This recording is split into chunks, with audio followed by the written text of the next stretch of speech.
자, 여러분 34강 전산회계급 파트 2 부가가치세법으로 들어가도록 하겠습니다. 자, 이제 재무회계 쪽을 우리가 어느 정도 공부했고 또 새로운 주제로 들어왔기 때문에 좀 설레는 마음으로 그럼 같이 한번 시작해 볼게요.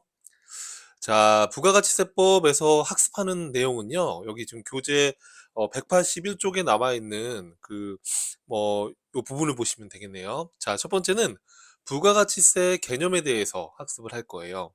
부가가치세가 어떤 세금인지, 또 여러분 납세의무자라는 단어가 되게 생소하시죠? 납세의무자는 누가 세금을 낼 것인지, 또 어디다가 세금을 낼 것이고, 세금을 계산하는 기간은 어떻게 정해져 있는 것인지, 또 이제 사업을 한다 그러면 사업자 등록을 하게끔 돼 있어요. 그 사업자 등록을 언제까지 해야 되는 것이고, 사업자 등록에 변경사항이 생겼을 때는 어떻게 해야 되는 것인지, 자, 또 어떤 거래에 대해서 세금을 과세할 것인지, 또 어느 시점에서 과세할 것인지, 이런 내용들입니다. 그 다음에 이제 부가가치세법에서는 영세율과 면세제도에 대해서도 학습을 하고요. 그 다음 과세표준. 자, 언제 과세할 것인지, 그러면 과세표준은 어떤 금액을 기준으로 세율을 곱해서 세금을 과세할 것인지, 자, 부가가치세 계산 구조는 어떻게 되는 것이고, 자, 우리 세금계산서 제도에 대해서, 그리고 부가세 신고 납부, 또 영세한 사업자들은 간이가세자라고 하는데, 이 간이가세 제도에 대해서 또 학습을 하게 됩니다. 자, 그래서 부가가치세의 전반적인 이론적인 내용을 볼 건데, 이번 시간에서는 이 부가가치세 개념부터 보도록 하겠습니다. 자, 여러분, 부가가치세 개념. 자, 여러분, 요 강의는 부가가치세를 전혀 배우지 않으신 분들을 대상으로 하기 때문에 조금 부가가치세를 공부하셨던 분들은 조금 지루하실 수도 있을 것 같아요. 참고해 주세요. 자, 부가가치세라는 세금은 어떤 세금이냐는 거죠. 자, 부가가치라는 것은 사업자가 독자적으로 창출한 가치를 말해요. 예를 들어서, 자, 요 B 기업이 A 기업한테 1,000원의 상품을 구입해서 이걸 만약에 3,000원에 판매했다라고 하면요. B 기업의 입장에서는 1,000원의 물건을 사와서 3,000원에 팔았기 때문에 2,000원의 추가적인 가치 창출을 한 거죠. 그 2,000원을 우리가 부가가치다라고 얘기하는 거예요. 부가가치. 사업자가 이런 B 기업 요 사업자가 독자적으로 창출한 가치다. 그렇게 이해를 하시면 되겠습니다. 그럼 이 부가가치에 대해서 10%의 세금을 부담하는데 이러한 세금을 우리가 부가가치세라고 합니다. 자, 여러분 너무 어렵게 생각하지 마시고 요 그림을 통해서 어떻게 여러분 세금이 어, 계산이 되는지를 보시죠. 자, 여러분 예를 들어서 자, B 기업이 A 기업한테 1,000원의 상품을 구입해서 이걸 소비자한테 3,000원에 팔았다라고 하면 자, 어떤 식으로 이 부가가치세를 부과하냐면요. 자, 물건을 판매할 때 그 물건 값의 10%를 상대방에게 징수해서 판매하는 사업자가 대신 납부를 해주는 거예요. 자, 무슨 얘기냐면 B 기업이 A 기업한테 1,000원의 상품을 판매할 때 10%를 포함한 금액 1,100원을 받아서 A 기업은 100원의 세금을 세무서에다가 갖다 내는 거예요. 자, 그럼 B 기업은 이 1,000원의 상품을 구입해서 이걸 3,000원에 소비자한테 판매하면서 3,000원 물건값에 10%를 얹어서 받는 겁니다. 그럼 A 기업은 소비자한테 얼마 받으면 되겠어요? 그렇죠. 3,300원을 받으면 되겠죠. 그럼 3,300원에서 300원은 국가에 내야 될 세금이잖아요. 그렇죠? 그럼 300원을 국가에 세금을 내는데 B 기업의 입장에서는 1,000원의 상품을 사올 때 100원의 세금을 이미 냈잖아요. 그쵸? 그러면 요 중간에 있는 B 기업이 이미 납부한 세금에 대해서는 빼주는 거예요. 이렇게 빼주고 나머지 200원만을 B 기업이 세무서에 납부하게 되는 거죠. 그래서 부가가치세는 사업자가 물건을 팔 때 상대방에게 10%를 징수해서 납부하게끔 되어 있는데 요 중간에 B 기업의 입장에서는 어, 물건을 팔 때 납부한 물건을 팔 때 받은 요 300원에서 중간 단계에서 있는 이 B 기업은 그 이전에 납부한 100원을 빼고 나머지만 부담을 하게 되면 결국에 국가 입장에서는 A 기업한테 100원의 세금을 걷어갔고 B 기업한테 200원의 세금을 걷어갔으니까 세무서에서 걷어간 총 세금은 얼마죠? 300원의 세금을 걷어간 것이죠. 근데 그 300원의 세금을 누가 부담을 하고 있어요, 여러분? 그렇죠. 소비자가 부담을 하고 있죠. 자, 그래서 부가가치세는 각각의 사업자들이 부가가치세 신고 납부를 하지만 실질적인 세 부담은 소비자가 하게 되는 이러한 구조를 띠게 돼요. 그래서 여러분 요 간단한 그림으로 보시면 어떤 식으로 부가가치세를 걷어들이는지 그럼 쉽게 이해할 수 있을 겁니다. 자, 그럼 우리가 그동안 부가가치세에 대한 거는 고려하지 않고 분개를 했었잖아요. 그렇죠? 근데 이제 사업자들이 물건을 구입하거나 물건을 팔 때 부가가치세가 붙게 돼요. 그럼 그 부가가치세까지 고려해서 우리가 회계 처리를 하게 되면 어떻게 되는지 한번 볼게요. 자, 자, 여러분 교재를 보면서 보세요. 자, B기업.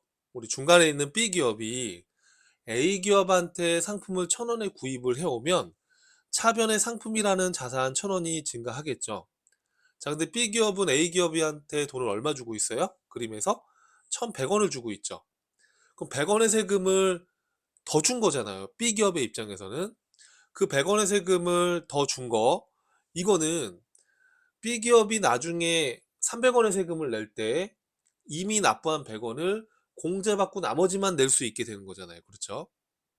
그래서 이때 B기업의 입장에서는 요 100원을 세금을 선납해서 미리 낸 거니까 선납세금 같은 성격이에요. 근데 이걸 뭐라고 부르냐면 부가세 대급금이라고 불러요. 그럼 이 부가세 대급금이라는 거는 자산이에요, 자산. 미리 세금을 냈다가 나중에 낼 세금에서 공제받을 수 있기 때문에 그래요. 자, 그럼 B기업이 이 구입한 상품을 고객한테 3,300원에 받고 팔았죠. 자, 그러면 상품을 팔았을 때는 현금 3,300원 자산이 증가했고, 자, 3,300원을 B기업의 상품 매출로 잡으시면 안 됩니다. 왜 그렇죠? 자, 3,000원은 B기업의 상품 매출 수익이지만 300원은 B기업이 갖고 있다가 소비자를 대신해서 대신 납부하는 거니까 요 300원을 우리 뭐라고 한다? 부가세 예수금이라고 그래요. 그럼 요 부가세 예수금이라는 거는 갖고 있다가 대신 내야 되니까 부채가 되는 거죠. 자, 그러면 여러분 B기업이 세무서에다가 300원에서 200원을 뺀 나머지 100원을 납부하게 되면 어떻게 되는 거냐면 대변에 있던 부가세 예수금이 차변으로 줄고 차변에 있던 부가세 대급금을 제외하고 나머지만 현금으로 납부를 하게 되는 거예요. 이해되시죠? 구조. 자, 그래서 여러분 부가가치세는 이처럼 사업자들이 물건을 팔 때 상대방에게 10%를 징수해서 세금을 걷어들이게끔 이렇게 아주 시스템적으로 체계화해 놓은 그런 세금 중에 하나다라고 보시면 되겠습니다. 자, 그럼 여러분 이제 부가가치세가 어떤 세금인지 알겠죠? 그래서 여러분들 이렇게 생각하시면 돼요. 이제 오늘 부가가치세법 공부하셨으니까 여러분들이 평소에 물건 같은 거 소비할 때 그 물건 값의 10%의 부가가치세를 계속 내고 있구나. 그런 것도 생각해 보시면 좋겠습니다. 그래서 영수증 같은 거에 보시면 부가가치세 해가지고 10%가 붙어 있어요. 그렇죠? 자, 부가가치세 어떤 건지 여러분들 개략적인 내용 아시겠죠? 자, 그럼 구체적으로 요 그림을 가지고 생각하면서 우리 특징들을 한번 살펴보도록 할게요. 자, 부가가치세 특징이 어떤 게 있을까라는 건데요. 자, 첫 번째는 부가가치세는 일반 소비세에 해당이 됩니다. 자, 여러분 세금은 우리가 소득세와 소비세로 구분해 볼 수 있거든요. 소득세라는 거는 벌어들인 소득에 대해서 납부하는 세금이에요. 그럼 소비세라는 것은 소득과 상관없이 재화나 용역을 소비할 때 부담하는 세금이에요. 부가가치세는 소득세일까요? 소비세일까요? 그렇죠. 소비세입니다. 아까 그림에서 봤듯이 소비자가 재화나 용역을, 그러니까 물건을 소비할 때 10%를 부담하게 되는 세금이에요. 자, 근데 여러분 이 소비세는 또 일반 소비세와 개별 소비세로 구분해 볼 수 있어요. 개별 소비세라는 것은 특정한 재화나 용역의 소비에 대해서 과세하는 세금이에요. 예를 들어서 사치품과 같이 딱 정해진 품목에 대해서 예를 들어서 뭐 우리 사치품 고급 가방을 뭐 구입했다 그러면은 뭐 그런 거, 뭐 귀금속을 구입했다든지 이렇게 특정한 뭐 장소에 입장을 해서 그 입장료에 또 개별 소비세가 붙을 수도 있고요. 자, 근데 부가가치세는 여러분 개별 소비세가 아닙니다. 부가가치세는 일반 소비세에 해당이 돼요. 왜냐하면요, 부가가치세는 특정한 재화나 용역의 소비에 대해서만 과세하는 게 아니라 기본적인 배경이 모든 재화나 용역의 소비에 대해서 과세를 하기 때문에 개별 소비세가 아니라 일반 소비세라고 얘기를 하는 거예요. 자, 부가가치세는 여러분 간접세에 해당이 돼요. 자, 이게 무슨 얘기냐면 요 그림을 잠깐 보실게요. 자, 부가가치세는 간접세에 해당이 된다. 간접세라는 건 뭐냐면 실제로 세금을 부담하는 담세자. 자, 여기서 담세자는 누구겠어요, 여러분? 그렇죠. 소비자가 세금을 실제로 부담하고 있죠. 3,000원의 상품을 사면서 3,300원의 세금을 3,300원의 대가를 지불한 거니까 300원의 이 세금은 소비자가 부담을 한 거니까 실제 세금을 부담하는 이 담세자와 세금을 신고 납부하는 이 사업자를 우리가 뭐라고 하냐면 나중에 배우겠지만 납세 의무자라고 해요.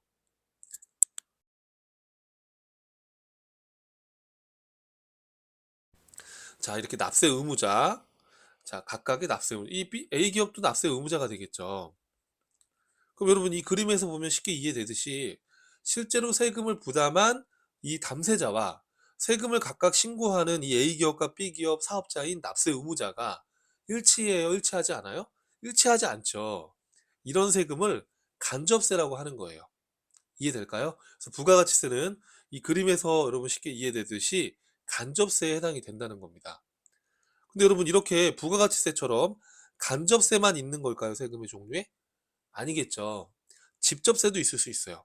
직접세라는 건 뭐냐면 실제 세금을 부담하는 담세자와 세금을 신고 납부하는 납세 의무자가 일치하는 세금이에요. 대표적으로 소득세와 법인세가 대표적인 직접세에 해당이 됩니다. 자, 예를 들어 법인세는 법인이 벌어들인 소득에 대해서 법인이 신고 납부를 해야 되는 거예요. 그래서 이런 법인세, 소득세는 직접세에 해당이 되지만 우리 부가가치세는 직접세가 아니라 간접세에 해당이 된다는 거, 여러분 이해되시죠? 무슨 말인지. 자, 그 다음에 부가가치세는 다단계 거래세에 해당이 돼요. 자, 무슨 말이냐 하면요, 우리 아까 그림에서 봤듯이, 자, 다시 한번 제가 설명해 볼게요. 자, A가 B한테 1,000원의 물건을 팔게 되면 A는 B한테 1,100원을 받아서 100원을 세무서에 내는 거죠. 자, B는 요 1,000원의 상품을 구입한 거를 소비자한테 3,000원에 판매한다고 가정했을 때 3,300원을 받는 거죠. 그럼 B는 300원의 세금을 내는데 이때 이미 납부한 요 100원에 대해서 그걸 빼고 나머지 200원을 납부하게 되는 거잖아요. 그러면 여러분 결국에는 이 300원의 부가가치세를 소비자가 부담을 하는데 A 단계에서 100원을 걷어갔고 B 단계에서 200원을 걷어가서 결국에 전체 300원의 세금을 걷어가게 되는 거죠. 세무서 입장에서는. 자, 이처럼 이 300원의 세금을 B 단계에서 한 번의 세금을 징수하는 게 아니라 각각의 이 재화나 용역이 생산되거나 유통되는 과정에서 각각의 사업자 단계마다 이 세금을 단계별로 부과하는 거예요. 그렇죠? 그래서 이걸 다단계 거래세다라고 얘기를 하는 겁니다. 이해되시죠? 무슨 말인지.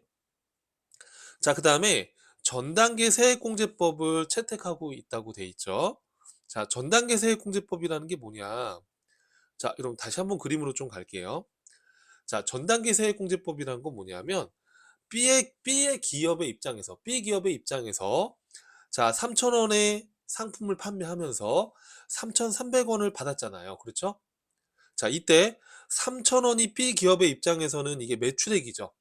그럼 매출액 3,000원에 10%를 곱해서 세금을 상대방에게 징수해서 내는 거잖아요. 그 300원을 매출세액이라고 그래요. 매출세액. 자, 근데 300원을 내려고 봤더니 이 B 기업 단계에서는 이미 이전에 납부한 100원의 세금이 있는 거죠. 이 100원의 세금 결국에 B가 부담한 거니까요. 그래서 300원 중에 100원은 이미 납부했으니까 그 100원은 이 B 기업의 입장에서는 매입하는 단계에서 낸 거잖아요. 그렇죠? 그럼 그걸 매입세액이라고 합니다. 그럼 매출세액에서 매입세액을 차감해서 나머지 200원을 납부세액으로 세무서에 납부하게 되는 거예요. 이해되세요? 자, 이러한 계산 구조로 법에 정해 놓은 것이고, 이렇게 매출세액에서 매입세액을 차감해서 납부세액을 계산하는 이러한 계산 구조를 전단계 세액공제법이라고 하는 거예요. 이해하시겠어요, 여러분들?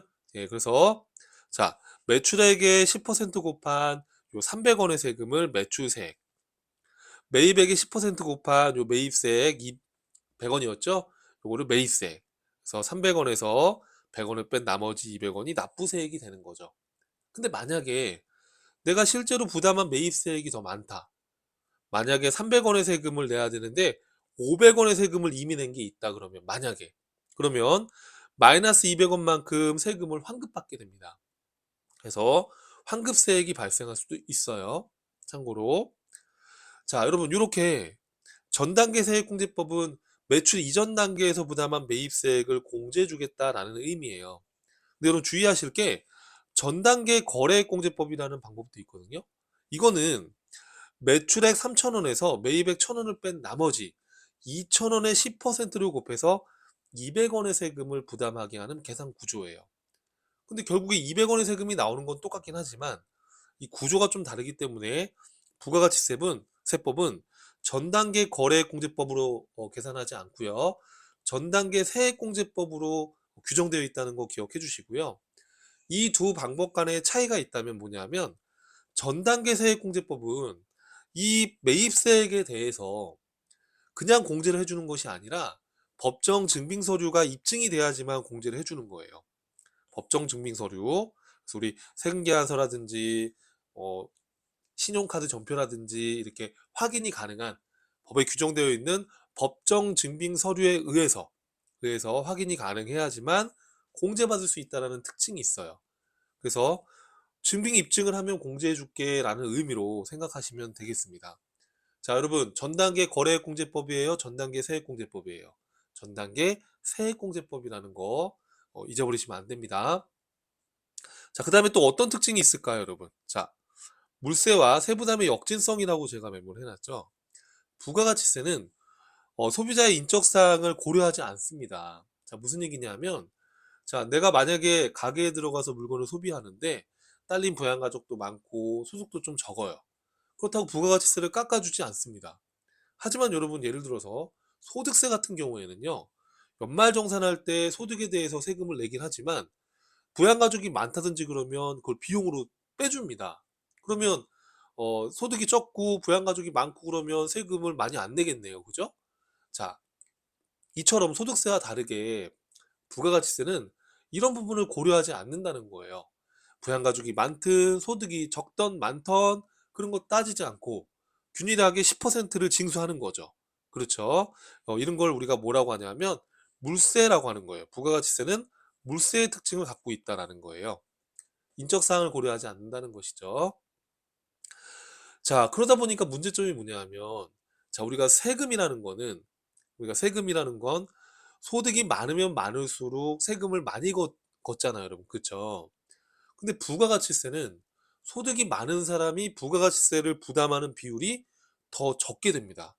자, 제가 여기 사례를 들어놨는데, 여러분 예를 들어서 하루에 100만 원을 버는 사람이 만 원짜리 물건을 소비하면 1,000원의 세금을 내죠.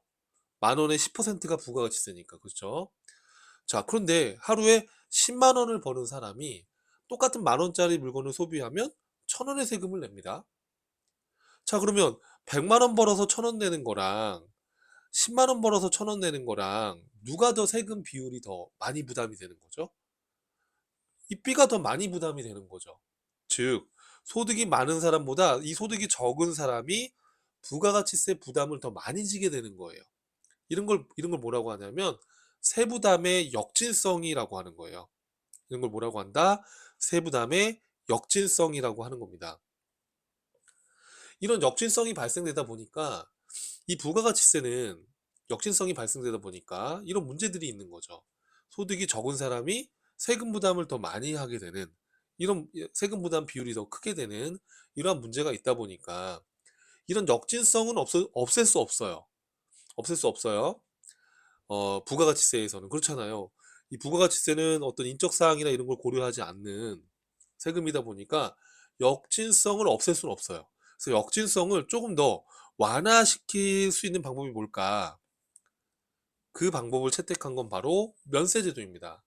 그러니까 소득이 적은 사람들이 주로 소비하는 기초생활 필수품이라든지 뭐 주택 임대라든지 또 교육이라든지 이처럼 국가가 이런 역진성을 좀 완화하기 위해서 정책적으로 특정한 재화나 용역에 대해서는 부가가치세를 면제해 준 겁니다.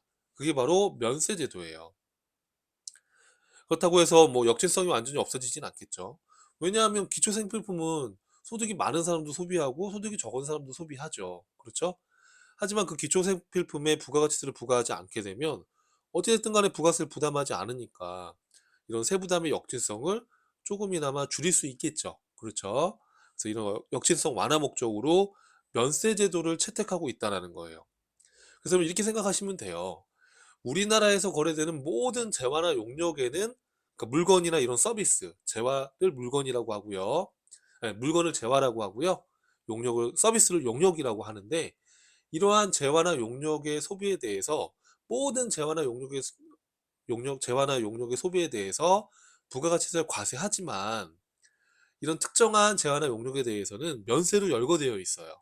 뭐 기초생필품이나 교육이나 의료나 이런 것들 있잖아요. 뒤에 가면 다시 배우게 됩니다.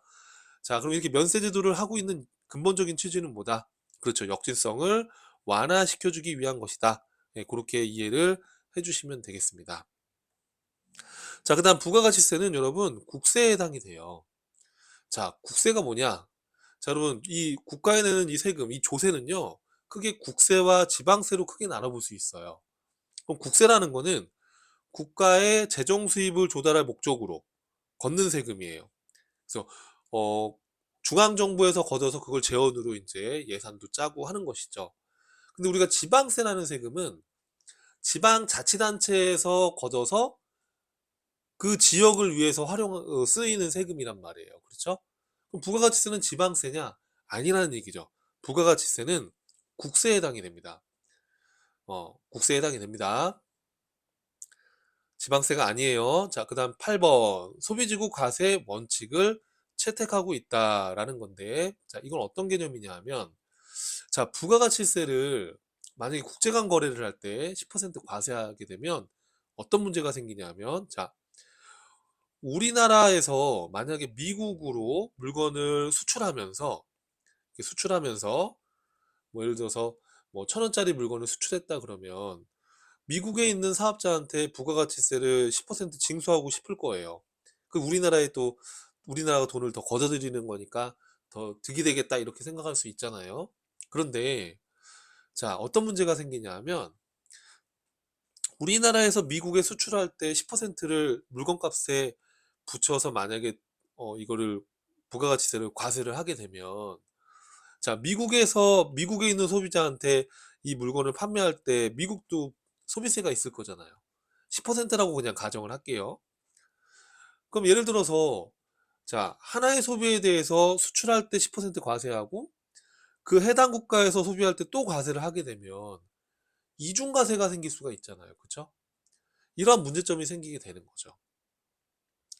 자, 또 그리고 어떤 문제점이 있을 수 있냐 하면 자, 일본에서 똑같은 물건을 만약에 미국에 있는 사업자한테 수출을 한다라고 해봐요. 똑같은 가격이라고 가정해봐요. 근데 일본 같은 경우에는 부가가치세를 징수 안 해요. 0%예요. 그럼 똑같은 가격에 똑같은 물건이라면 이 미국에 있는 사업자는 우리나라에서 수입을 하려고 할까요? 일본에서 수입을 하려고 할까요? 당연히 일본에서 수입을 하려고 하겠죠. 더 싸니까 세금이 안 붙으니까. 그럼 우리나라는 국제 간의 가격 경쟁력 측면에서도 더 불리한 입장이 되는 거죠. 자, 이러한 문제점들이 있다 보니까 국제 간의 협약을 맺은 거예요. 그래서 우리나라에서는 외국에다가 이렇게 뭐 재화를 수출할 때 이럴 때 10%의 부가가치세를 부과하지 않고 0%로 하겠다는 거예요. 그럼 이런 이중과세도 방지할 수 있고 국제 간의 어, 가격 경쟁력 측면에서도 더 우위를 확보할 수가 있는 것이죠. 그렇죠? 예, 그래서 이런 걸 뭐라고 한다? 소비지국 과세 원칙이라고 하는 겁니다. 자, 그래서 부가가치세는 여러분 이렇게 소비지구 과세 원칙을 채택하고 있기 때문에 수출할 때는 0%로 부가가치세를 영세율이라는 걸 적용해서 부가가치세를 징수하지 않는다고 보시면 되겠습니다. 자, 여러분, 소비지구 과세 원칙의 반대가 생산지구 과세 원칙이에요. 자, 생산지구 과세 원칙은 우리가 우리나라에서 미국에 수출할 때 10%를 과세하고 여기 어 10% 과세하고 소비되는 국가에서 과세를 안 해버리는 방식이에요. 근데 우리나라는 생산지국 과세 원칙이 아니고 소비지국 과세 원칙을 채택하고 있다는 거 여러분 그렇게 이해해 주시면 되겠습니다. 자, 그 다음 문제 볼까요, 여러분? 자, 부가가치세 기본 개념 그리고 특징들에 대해서 공부를 했는데 실제 시험에서 요 객관식 문제에서 어떻게 요 부분과 관련해서 기출 문제가 나왔었는지 한번 보시죠. 자, 첫 번째, 우리나라 부가가치세 특징과 관련이 없는 거. 자, 이건 다 기출 문제라고 말씀드렸죠? 이 정도 수준으로 시험이 나오는 거예요. 자, 부가가치세는 국세에 해당한다. 맞죠? 간접세다. 맞죠? 개별 소비세인가요? 아니죠, 여러분. 부가가치세는 일반 소비세라고 했으니까 3번이 관련이 없네요. 또 소비지국 과세 원칙을 채택하고 있다고 했었죠. 자, 그 다음 문제 볼게요. 자, 우리나라 부가가치세법에 대한 설명 중 가장 거리가 먼 거. 세부담의 역진성을 완화하기 위해서 면세 제도를 두고 있다라는 거. 맞네요. 그렇죠? 자, 소비지구 과세 원칙에 따라 수입하는 재화에 대해서 부가가치세가 과세가 된다. 맞습니다. 여러분, 수출할 때는 자, 우리나라에서 외국으로 수출할 때는 0%를 하게 되잖아요. 왜냐하면 우리나라가 물건을 생산한 생산국이 되는 거니까. 소비되는 국가에서 과세하는 거기 때문에 0%라고 했었잖아요. 근데 만약에 우리나라에서 수출만 하는 것이 아니라 외국에서 수입을 할 수도 있잖아요. 재화를, 물건 같은 거를. 그렇죠? 그럼 이 경우에는 소비 국가가 되는 거니까 이때는 10%가 과세가 돼야 되는 거예요. 수출할 때는 0%, 수입을 하게 되면 10%가 붙어야죠. 그렇죠? 그래서 어, 수입하는 재화에 대해서 부가가치세가 과세가 됩니다. 맞는 표현이에요. 자, 사업자가 아닌 자가 일시적으로 재화를 공급하는 경우 부가가치세 납세 의무가 없다. 맞습니다. 여러분, 부가가치세는 사업자가 공급하는 재화나 용역에 대해서 과세가 되는 거예요. 예를 들어서 자, 개인이 어쩌다가 자기가 사용하던 이 중고 물건을 중고나라에 팔았어요. 어쩌다가 한 번. 그건 사업자가 아니죠. 그쵸? 그럼 부가세 과세 안 됩니다. 그래서 사업자가 아닌 자가 이런 개인들이 일시적으로 잠깐 물건을 팔았다. 일시적이라는 전제예요. 이걸 계속적으로 막 물건을 사와서 판다 그러면 사업자 등록을 안 해도 사업자로 보는 겁니다. 근데 이렇게 일시적으로 개인들이 어쩌다가 한번 물건을 중고시장에 갖다 팔았다. 이런 걸 부가세를 과세하진 않아요. 맞는 거예요. 자, 부가가치세 과세 대상은 크게 자, 재화와 용역의 공급 그리고 재화와 용역의 수입 이거 아닙니다. 자, 여러분 이건 우리가 아직 배우진 않았지만 부가가치세는 면세로 규정된 걸 제외하고 우리나라에서 거래되는 모든 재화나 용역의 공급, 그러니까 물건을 팔거나 서비스를 공급하거나 물건을 재화라고 하고요. 서비스를 용역이라고 하는 거예요. 그러니까 여러분 꼭 물건에만 부가세가 붙는 건 아닙니다. 이런 서비스에 대해서도 사업자가 창출한 부가가치 서비스가 있다. 이것도 부가세 과세됩니다.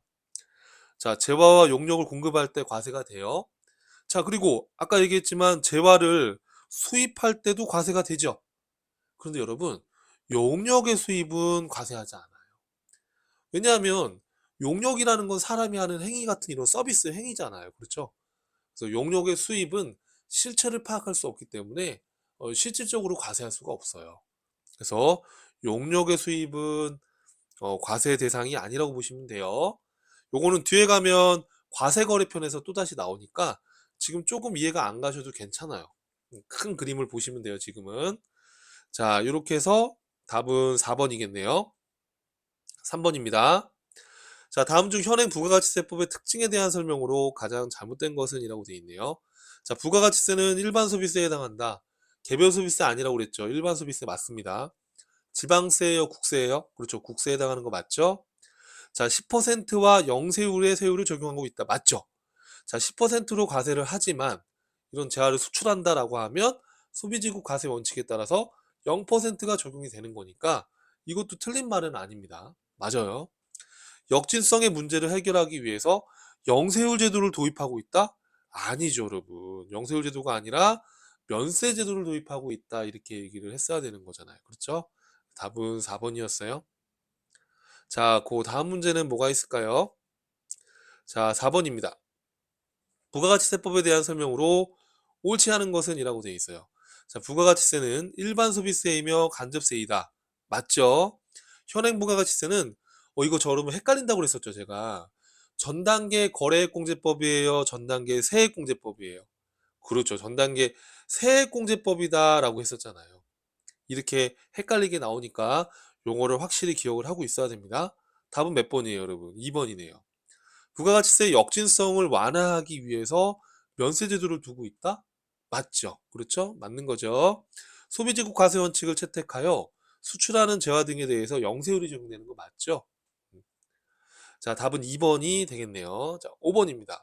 부가가치세 특징에 해당하지 않는 것은, 자, 부가가치세 납세자는 최종 소비자이며 납세 의무자는 부가가치세 과세되는 재화 또는 용역을 공급하는 사업자이다. 맞는 표현이죠. 각 납세자와 담세력을 고려하지 않는, 각 납세자의 담세력을 고려하지 않는 물세이다. 맞죠, 여러분? 물세죠. 우리나라 부가가치세법은 전단계 거래액공제법을 채택하고 있다? 아니라고 그랬었죠. 전단계 세액공제법을 채택하고 있다. 이렇게 표현이 돼야 되는 거죠. 우리나라 부가가치세법은 소비지구 과세원칙을 채택하고 있다. 맞네요. 자, 다음 문제 볼까요? 여기까지네요. 그렇죠? 자, 여러분, 모든 그 파트를 들어갈 때 가장 도입 부분을 개념을 정리하시는 게 중요합니다. 그래서 앞에 설명드린 강의 좀 어렵게 느끼셨다면 한번 빠르게 뭐 1.5배속으로 돌려보실 수 있잖아요. 자, 부가가치세 개념을 이해하고 특징을 기억하시는 건 부가가치세 들어가기 전에 굉장히 중요하니까 꼭 복습 부탁드리고요. 또 긴 시간 고생 많으셨고 다음 수업에서 뵙겠습니다. 감사합니다.